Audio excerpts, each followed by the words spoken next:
It was a hot afternoon when a 20-year-old boy named Peter walked down a dusty road, holding the rope of a tired donkey. As he walked, people sitting on the roadside started whispering and laughing. One man shouted, "Hey boy, why are you walking while the donkey is free? Sit on it. That is what donkeys are for." Peter looked around, embarrassed. Maybe they were right, he thought. He climbed on the donkey's back and continued his journey. A few minutes later, an old man passing by frowned and said, "What a cruel boy. You are young and strong, and that poor donkey is weak and old. Shame on you for riding it." Peter felt his heart sink. He quickly jumped down, patted the donkey's back, and decided to walk again. "Maybe this is the right thing to do," he said to himself. But soon, two women carrying water jars saw them and began to gossip.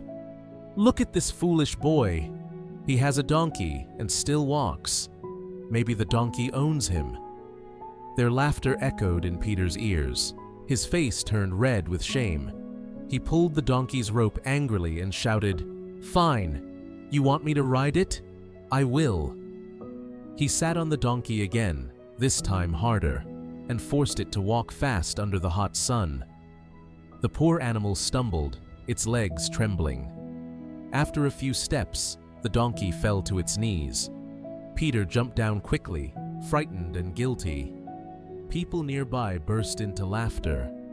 Peter stood there silently, dust covering his face, his heart filled with helpless anger and confusion.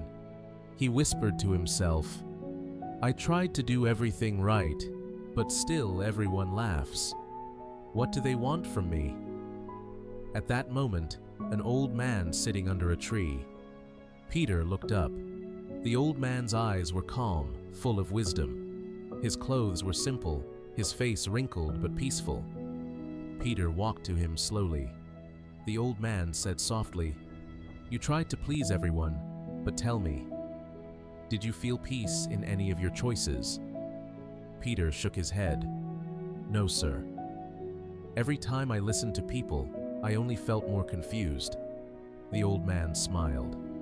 "That is because you were trying to be right in everyone's eyes, not wise in your own heart." Peter frowned, confused. "What do you mean?"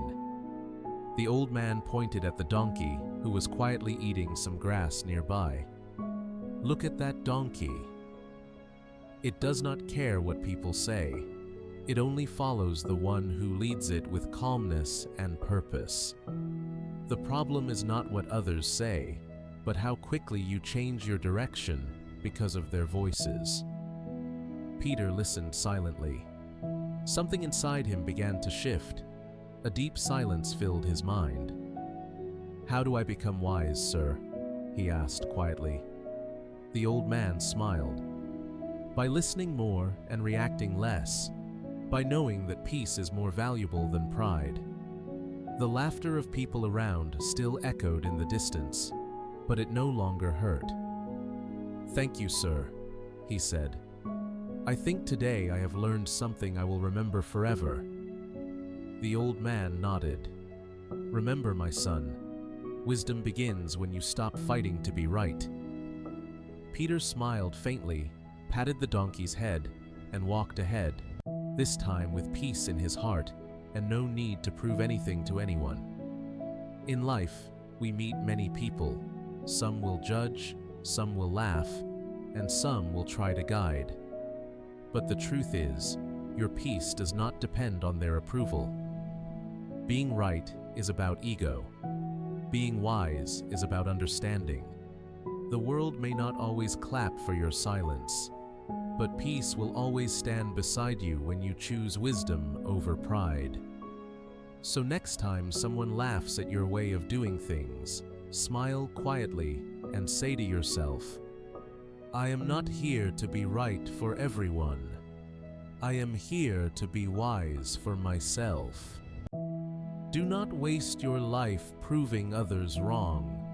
Spend it learning how to be peaceful, calm, and wise. even when the world misunderstands you.